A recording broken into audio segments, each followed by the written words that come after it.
Keep the same energy, the same energy, keep the same energy, the same energy, keep the same energy, the same energy, keep the same energy, the same energy, keep the same energy, the same energy, keep the same energy, the same energy, keep the same energy, the same energy.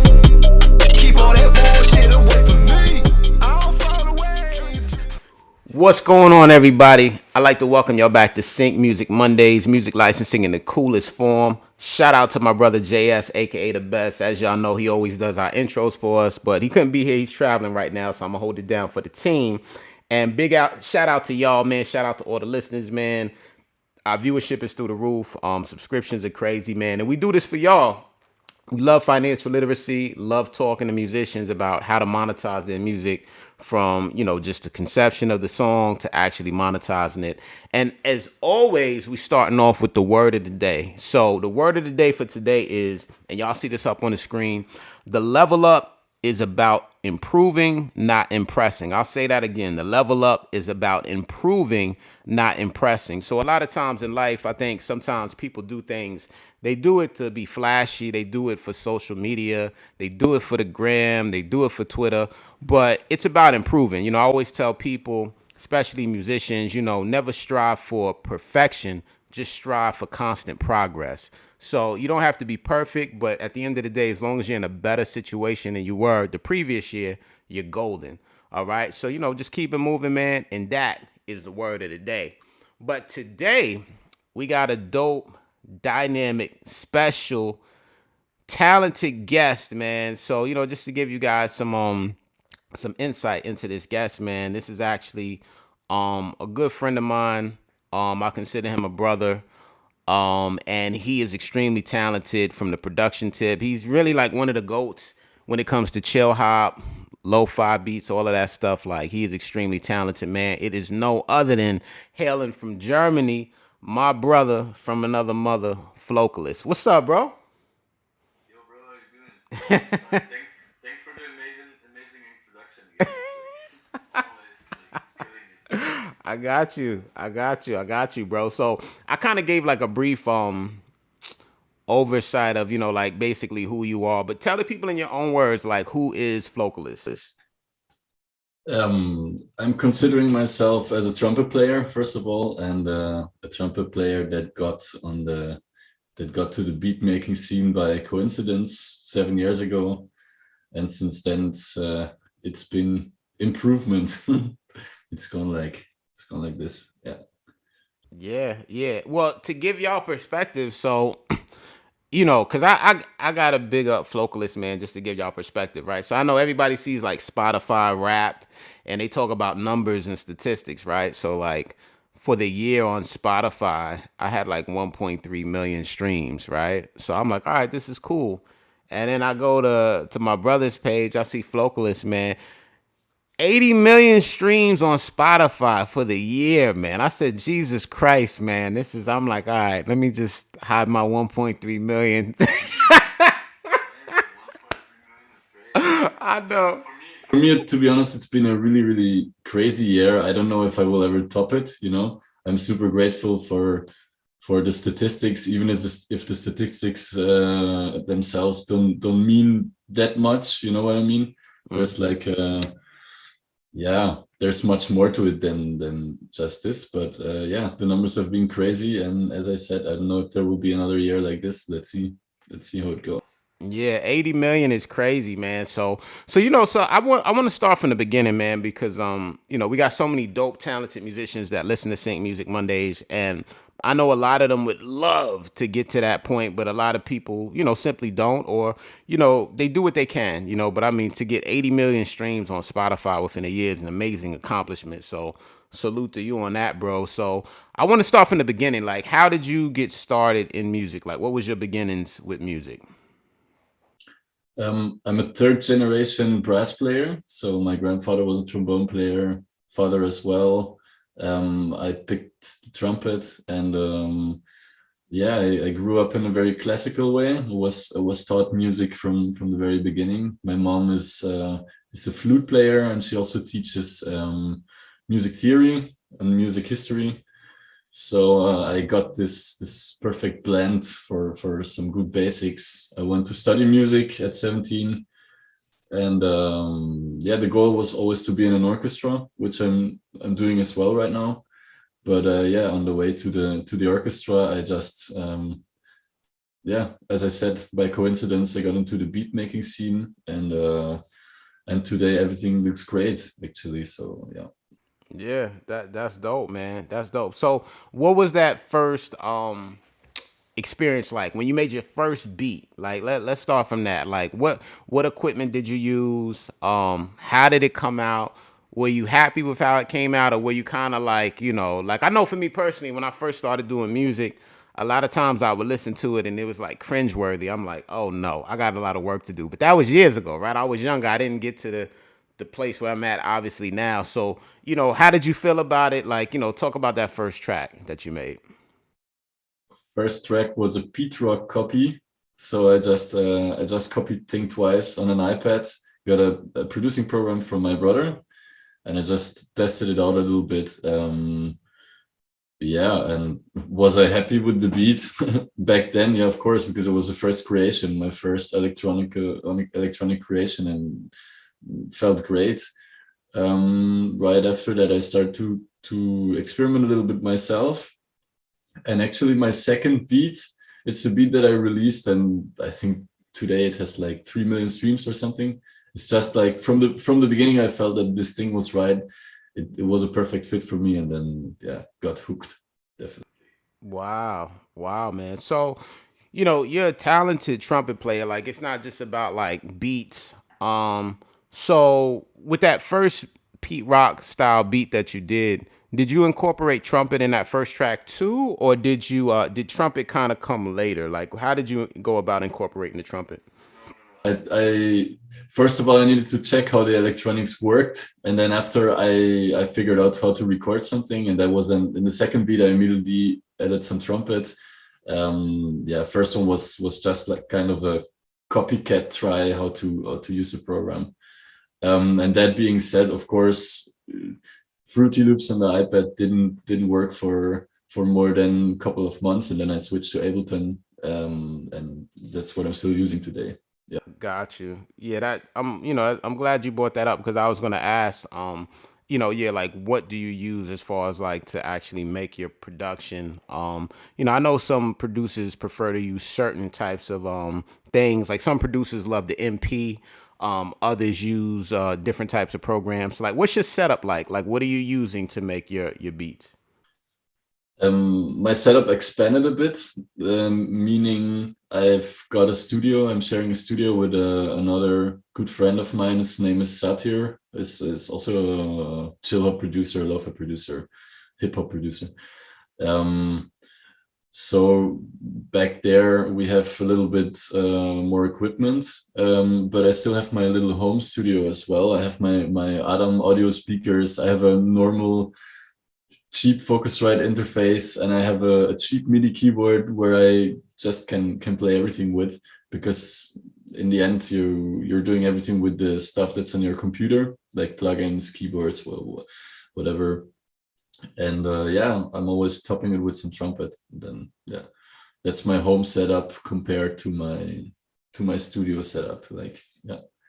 All right. In the studio setup, what are you using in the studio setup? Um, I have some Yamaha speakers. We have an Apollo interface. We have an Arturia MIDI keyboard. We have some analog synthesizers as well, which I really enjoy. For example, the Juno is a really cool one. Yeah, the microphone is a little bit better. Like we have a Neumann microphone. Yeah, so we upgrade a little bit on everything. Yeah. Cool, man. You said something interesting, and I like this. And me and Jay had spoke about this on another episode. You was like you had some cheap equipment at home, and you know what? Like I always tell artists, I look at like musical equipment a lot of times like clothing, right? Someone could put on like expensive clothing, but it doesn't mean that they'll rock it right, right? Like it's not what's on you, it's what's in you.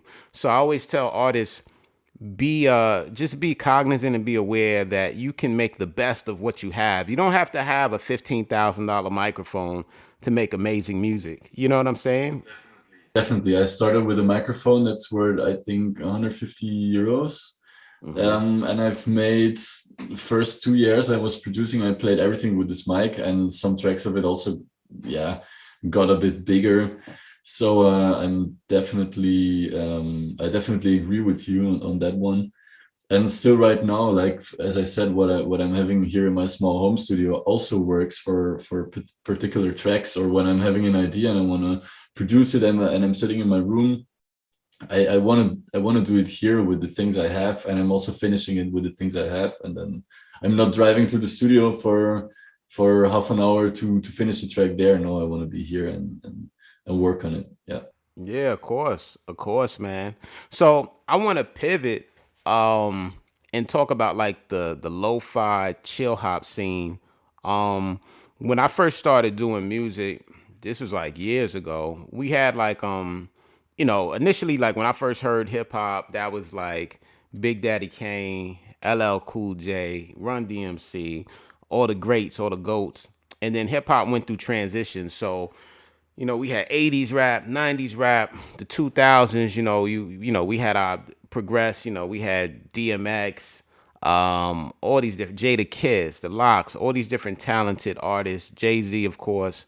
And then now, I started to see throughout the years like the emergence of basically like chill hop, and lo-fi and these chill laid back beats where I know like a lot of people a lot of times they just, whether they're driving or they're just chilling out, whether they're doing work and they just want something in the background to play to help them chill out. This became like a thing. And I started to notice that on YouTube, like these channels were exploding that had chill hop. So, can you kind of talk about the chill hop scene for people that aren't too familiar with it? Like, what is it specifically? And then we could kind of transition into how you kind of got really involved in that scene. So, what is chill hop or lo-fi, like in your own words? What is it? Yeah, for me it comes from jazz, or from jazz-hop, or jazz instrumentals, and there were like a couple of producers that I'm really celebrating. For example, Pete Rock, as I mentioned before, and then of course there's Jay Dilla. Like, he changed everything. I'm actually reading this biography that came out, this Jay Dilla biography, Time it's called. I have it, like, maybe I have it right here. One second. Like, have you read this one? I haven't read it, man, but that I got looks it for my birthday like a couple of weeks ago. cool, man. I missed when was your birthday, man? The 30th of October. Oh man, I'm a crappy friend. I'm sorry. Happy belated birthday. I wanted to mention it to make it clear that you missed it. No, no, but so this book is a really really nice description of how everything changed, how he changed the rhythms, how the beats became more wonky, like all of the style changed with the old school beat making, or like the old style beat making compared to his beats. And I think yeah, this mix turned into a huge instrumental scene. Maybe it started really with jazzy beats and then went more into these chilled lo-fi sleepy kind of yeah, beats. I can't really say how everything started. Of course, I also have my lo-fi gods, like the one I'm always having on the top of my mind is Philanthrope. Oh, one second. For me, he's kind of the godfather of the style, like, or for the sound that I like. What's his name? Philanthrope. Philanthrope. Okay. Is called. Yeah. Okay. And yeah, I think it's just a genre that worked well and that exploded. I don't know why. Maybe because it's listenable in every situation. I have no idea. No.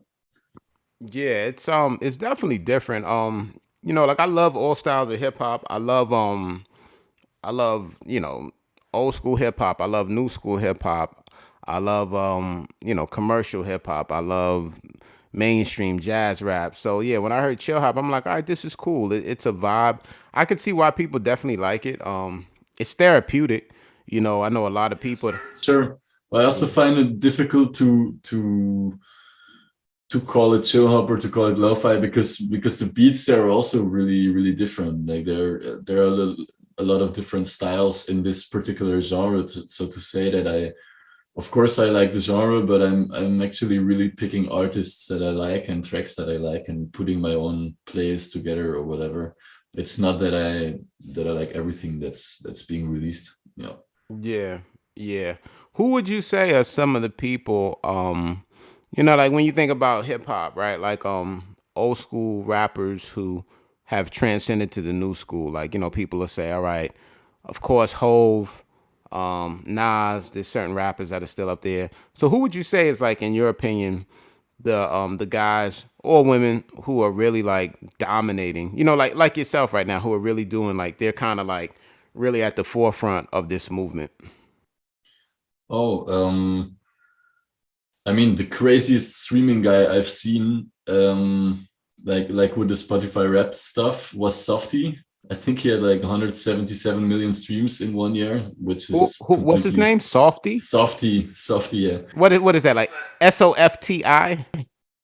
Yeah, FTY, yeah, yeah. Wait, how do you spell it? I just wanted to look him up myself. SOFTY, yeah. SOFTY. I mean, that's the craziest rap I've seen, like a couple of days ago. Mm-hmm. But that's just there. That's yeah. There, I mean, streaming wise, like for me, I'm always calling Mr. Käfer is always one of my favorites. Like he's always killing it. Shout out Mr. Kafer, man. That's my guy, man. Good guy, man. Shout out to Kafer. Yeah. I'm always calling him. I mean, all of my Munich friends are also on top of the scene, like Satyr, Living Room, Rudy Raw. Yeah, I mean, all of the friends. I hope I'm not forgetting anyone, but yeah, Myriad. Mm-hmm. Yeah, and yeah, I mean, there are a lot of people doing well. I think that's also a beautiful thing about the genre that a lot of people can live and can take profit from the style of music. Yeah. Actually I just went on to check his stuff. Amazing streams, man. Yeah, man. Yeah, I think that the streaming game has really revolutionized how music for artists can be monetized. I know before, like back in the days, it was for us at least when I first got started, you had to get a record deal. So we were just always on the grind, the hustle, politicking. Had a lot of record deals, and the way we monetized was through record sales and touring. That was like the main way that you can make money. Streaming wasn't a thing back then. It was more CDs. It was a physical product that we had to monetize. Now with streaming, it's amazing because it's like you can monetize your music simply by you just set it and forget it. You release your music, people stream it, you get compensated. Sure. I know it's working the other way around. Like people are self-releasing or getting bigger and are getting record deals that are actually mad. Like record deals are being thrown around right now at people that are streaming well, and you always have to be careful because you don't want to get into something that that takes away your freedom, that takes away your ability to self-release. So yeah, wait for That's the right deal and and do it when you want to or yeah, but stay careful. Yeah. That now you bring up a great point because this is financial literacy for musicians. So we talk about the good, the bad, and the ugly, right? So we talk about being smart when it comes to contracts. Can you talk about like what are some things that artists should look out for? Like for me, example, I've been presented with a lot of record deals. Some were good, some were terrible. One thing that I always avoid in contracts for me personally is the term perpetuity. So if someone says, "Oh, we're going to have the authorization to control your music in perpetuity," that term means forever. So it's like you want to avoid stuff like that because, in business, what's good on Monday might be bad by Friday. So you could start out good, right? But then, that relationship might go sour, might go left. And you always need to give yourself an out. You always need to have a back door. So, it's always good to have a term. I tell artists for the contracts, like, all right, let's set a term for this, whether it's 1 year, 2 years. So at the end of that year, you can reassess and determine if you really want to proceed with this or do something else. So, what's something that you think artists should look out for when it comes to contracts? Mm, yeah, it's really difficult to say because it depends on which deal. If a label is offering you a deal where they are pushing your streams, where they are giving you live concerts, where they are doing music licensing for you, you need to see in which way they can push you and if it can push you forward. Um, Personally, I don't want to be completely exclusive. I don't want to be dependent, not completely. I would always go for a certain time frame and then choose for freedom again or whatever. And yeah, also something I'm really careful about is my publishing rights. I can give away percentages of streaming rights and stuff, but when it comes to publicity, this is like your how would I say it in English? It will be important later on in life. So I'm keeping these royalties and these rights as much as possible to myself. Yeah. That's a big gem, and that's important that you brought that up because for a lot of musicians, when you talk about publishing rights, you're talking about performing rights organizations. So whether you got ASCAP, BMI, and for artists, it's very important, like you said, that's the long term for us as musicians. So when you're a musician, you don't have health insurance, right? You don't have a retirement plan like you have a 9 to 5. So what is your retirement plan? That's your publishing, because when you own your publishing in the long term, you can monetize that. And that's money that you get. We call that mailbox money in the business industry. So that's money that just comes to you from your labor. But if you're in a position where you sign away your publishing, that means that company, that record label, that music licensing company, they will own that in perpetuity and you won't see a dime off that. So I tell artists, make sure that you're in a position where you negotiate your publishing accordingly, because you got a lot of companies out there that are just, let's call a spade a spade. It's just greed. They want to take 100% for what they're giving you in return. The math ain't mathing. It's not worth it. I got a lot of mails and offers of companies that just offer the sum of money for my entire catalog, and for owning the publishing rights for the next I don't know how many years. And I could understand for someone that really is in need of money or needs money like fast to take a deal like that. But if you're actually having a good life and if you're not in financial danger or anything, I would never do that, because they know why they're offering you a contract like that, because they will always get their money back and even more. So, where I would consider, or where I already did actually, where I would give away publishing royalties is if I know that for this particular track, the company can offer me a nice licensing deal or put me into a movie or whatever. Yeah, of course, if they are placing me in a nice place, then they're helping me and they deserve a percentage of the track. So yeah. Yeah, and that, and for most musicians, if you've never had a sync licensing deal, if you've never dealt with a sync agent or a music licensing company, long story short, on the back end with music licensing, they will strike a deal with you, which is 50-50. So meaning that the artist retains 100% of the writer's share of publishing and they retain 100% of the publishing share. And that's a common deal that they do in music licensing. And then you get paid up front and you get paid on the back end. So for example, you can get $10,000 for getting a song in a TV show or a movie. You'll get that. Depending on the percentage split that you negotiate with the sync agent or the music licensing company, that'll determine how much you get. So for example, if you get paid $10,000 for a placement in a movie, but the deal is 50-50, the sync agent will take $5,000 and you would get $5,000 because it's a 50-50 split. Then on the back end, in terms of the publishing, you would get 100% of the writers, they get 100% of the publishing, depending on the company. So there's different types of deals out there, and you just have to be mindful of what you sign.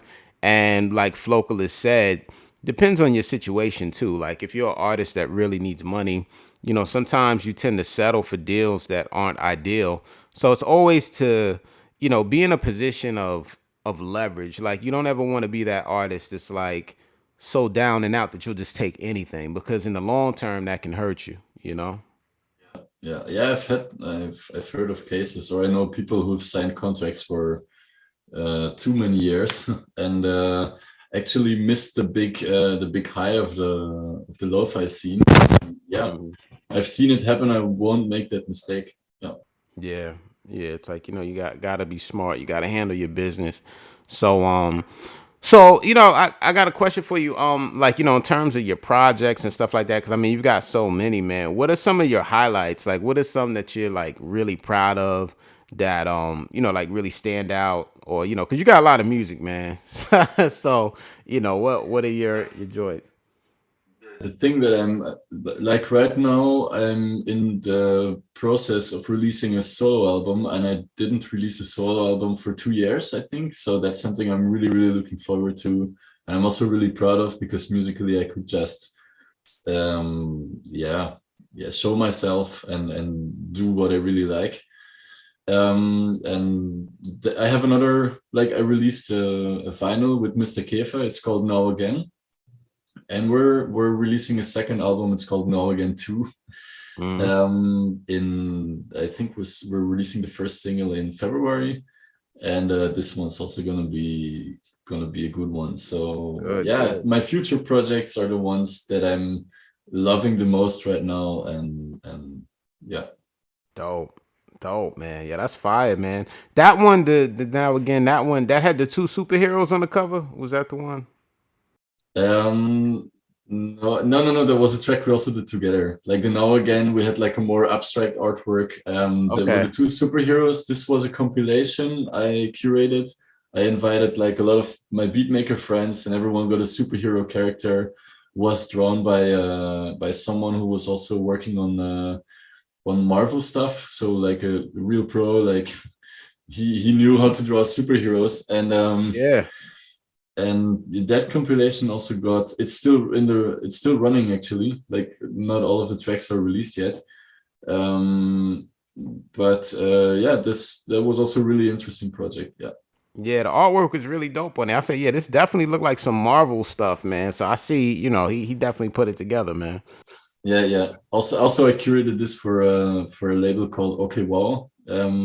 Super good friends of mine. We got the idea over a year ago to curate a compilation like this, and I'm like, all of the characters are great. It's so funny to see all of the producers in like a new kind of type of warrior, and good stuff. Dope, man. That's fire, man. So we got this question, man. It's the Back to the Future question, man. If you could go back in time and talk to your younger self and give your younger self some advice, man, what would you tell yourself? I would tell myself to take a little bit more care about life next to music, my health, just stuff like that. And I would tell myself to stress less, because everything will be okay. Everything turned out the way it had to turn out, and it turned out the way I always dreamt it would be. And I stressed a lot about that. Like existential fear was my word, or were my words. I was too stressed. Now I'm slowly relaxing. Yeah. Good, man. And sometimes, man, the irony of it all is that everything works out exactly how it should, right? So it's kind of like, I don't know. Did you ever see that movie called The Butterfly Effect? So you know how that movie turns out, right? It's like, when you go back and you try to change things, it's like sometimes it alters other things. So, it's funny because I would think that too. Like, my mentality is always of a hustler, right? Because I'm such a businessman. So I'm always getting it. I'm always successful. I'm always getting all these wins. But no matter how many wins I get, it's like there's always more wins to get. So, I tell myself that too. Like, oh, if I could go back and talk to my younger self, maybe I just tell myself to chill. But, sometimes the fear of the unknown is what drives us to get to where we have to go. You know what I'm saying? Sounds really basic, but love the process is really something that I'm holding on to right now. Yeah. My biggest life goal was to get a job in an orchestra, like a fixed job in an orchestra, and I achieved that already a couple of years ago. And after that, like first of all, I needed to come down from this life goal, like from the stress, from the anxiety, whatever. But once I've settled and I've accepted that I reached this goal, I got time to focus on other stuff, and I discovered that that I got the exact same mindset as before. Yeah. It's I will never become 100% peaceful or whatever. Yeah. I will always go for the next thing, and I like it. I finally accepted that I like this part about myself. Yeah. Yeah, yeah, definitely, man. It's like the pursuit of happiness, right? For lack of better words, right? Just always wanting more and striving for more. And not that you're not grateful, but it's just, I think as musicians and creatives, that's what we are because we're creatives, right? And it's an ongoing process. The process never stops, right? It's like once you make another one project, you're on to the next three. So the pursuit of, happiness, the pursuit of just being a creative, and yeah, man, I love it too, man. Like I just love the process, and just, making things happen.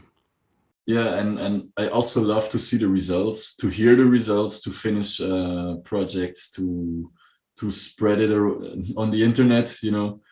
Um, I also do need confirmation in order to get energy again. So if I see that a track is working, or that people are listening to my music or getting a comment, and getting energy to make something new, and this is the never ending cycle for me. Yeah, yeah, it's a constant cycle of growth, man. So I got another question for you, bro. So we ask people about mantras all the time.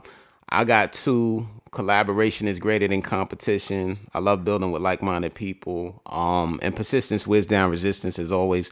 So what is your mantra that you have that keeps you going, keeps you motivated? Uh, Also really standard, but consistency.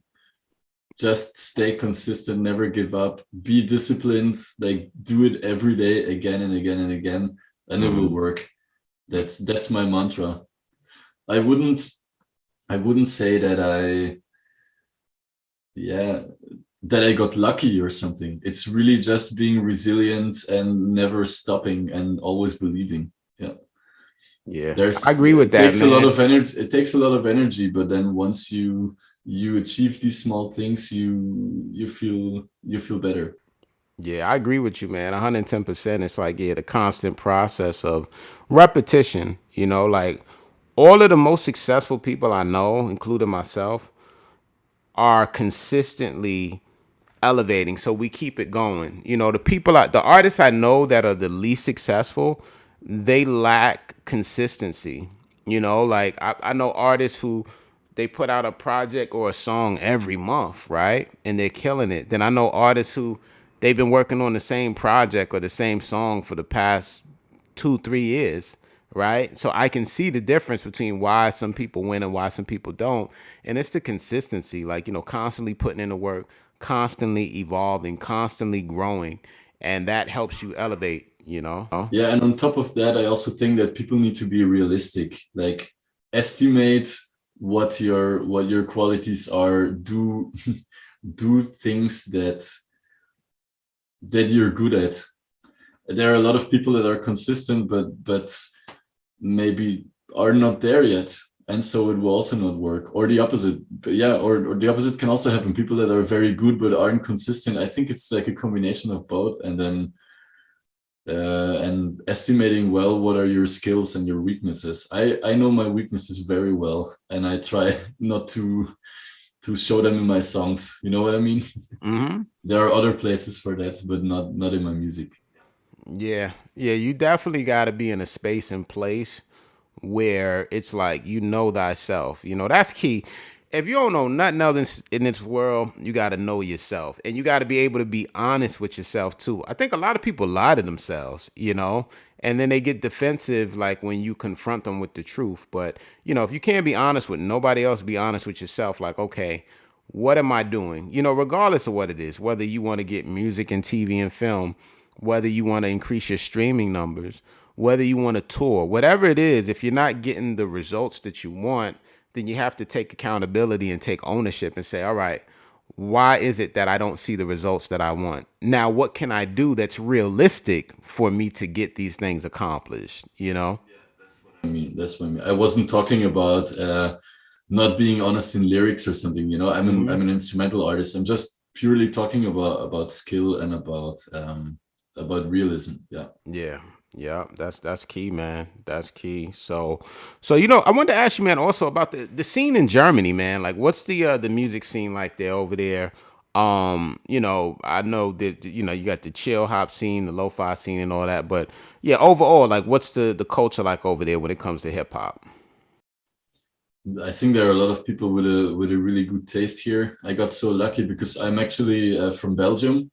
And I moved to Germany 9 years ago, and I've come to a country where instrumental hip hop is holy, where there are so many good producers and so many good people, and I also knew that I wanted to get to know them. So I'm still doing it, of course, but now they became friends. So it's not like I'm like before. I was always driving to the people I like listening to or I wanted to make something with, and right now all of these people became friends and they are visiting me or I'm going there, but it's a little bit different than in the beginning.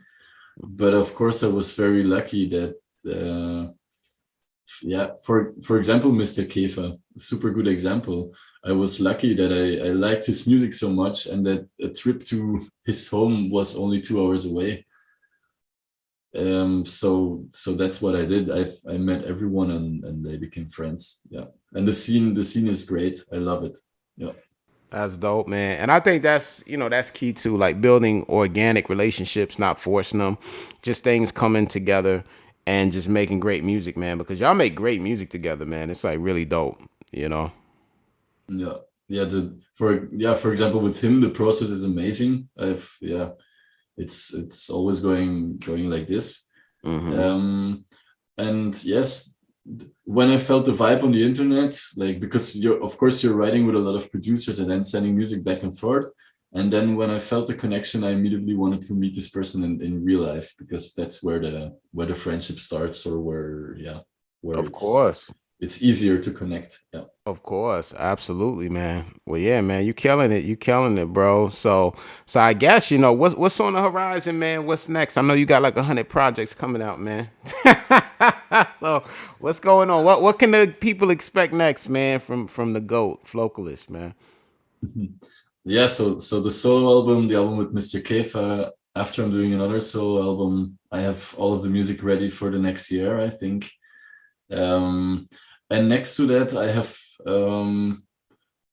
4 other projects, like 2 in a different style, and then 2 other lo-fi projects, which I don't want to elaborate on because some are kind of anonymous, but I'm working on 4 other artist profiles at the same time, and dropping as much music as on the Phlocalyst profile, and it's kind of mad. Yeah. Dope, man. Dope, man. I'm happy to hear it, man. And how can the people connect with you too? Like, what's your social platforms that you're on so they can follow you? I always like when people write me on Instagram or they follow me on Instagram. I have a TikTok since a couple of months. And those are the 2 platforms I'm using the most. Got you. So Instagram, TikTok, and it's what, at Phlocalyst? Yeah, Phlocalyst. That's I'm very lucky with my name because no one else is using that. So if you type Phlocalyst, you will always find me first. Gonna find you, right. And I had one more question too that I had to circle back on. For a lot of producers out there that they're making tracks, they like the lo-fi scene, chill hop, they want to get involved. Like, what's a gem that you would give them for any producer that wants to get involved in that scene? That's on the come up. Like, what gem could you give them, or a couple of gems? I would say if your music is on the level to release it, release through as many different labels as possible, collab with as many people as possible, and get to know people, get to know the network, get to know the scene, and the rest will go from itself. Fire. Fire, man. Well, this was dope, bro. This was fire, man. Great interview, man. And you're actually the first guest that we had that's a producer in the lo-fi chill hop scene, man. So you are the trailblazer. Yeah, man.